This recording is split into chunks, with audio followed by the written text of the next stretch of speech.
열병식에서 빠진 대륙간탄도미사일 ICBM의 빈자리를 채운 것은 북한 주민들이었다. 저희 JTBC 특별제휴사인 CNN의 윌 리플리 특파원은 북한 정권수립 70주년 기념일의 군 퍼레이드를 보고 이렇게 느꼈다고 말했습니다. 그는 더 이상 핵미사일이 그립지 않다는 북한 주민들의 한결같은 대답도 과거와 180도 달라진 모습으로 꼽았습니다. 북한에서 수차례 취재했고 CNN에서는 북한통으로 꼽히는 기자에게 이번 행사는 어떤 인상을 남겼는지 궁금합니다. 윌 리플리 특파원은 지금 아직 평양에 있습니다. 전해드리겠습니다. Yes, hello to you, Mr. Son, and the viewers of JTBC. A couple of things really struck me when I was standing in Kim Il-sung Square watching the military parade on Sunday.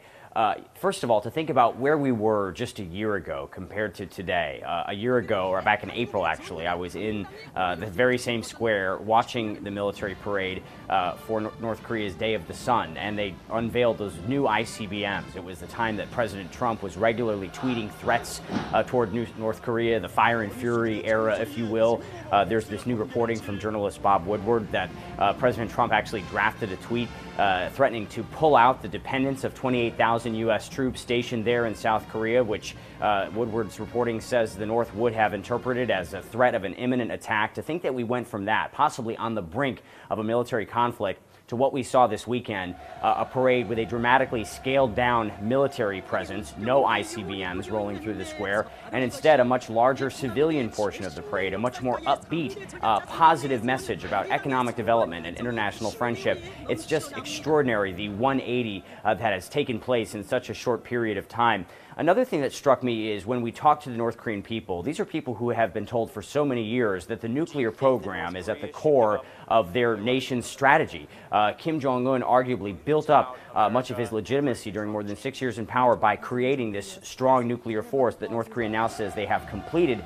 And yet when you talk to people and you ask them, do they miss seeing the missiles? They say no. You ask them if they are behind this new strategy that's dramatically different from what it was just months ago. They say absolutely yes, that they are 100% behind their Marshal Kim Jong-un in his push now to grow their country's economy and try to reach out to South Korea. And of course, another thing that really was extraordinary to see were the mass games, the first mass games in 5 years at Mayday Stadium. To see on that giant video monitor South Korea's President Moon Jae-in embracing the North Korean leader, and then to hear the primarily North Korean audience erupt in applause, seeing that moment play out on video screens in the stadium. That was a historic moment and a sign that things really are perhaps changing here. At least the imagery is changing. We know that North Korea still has the nuclear weapons, at least for now.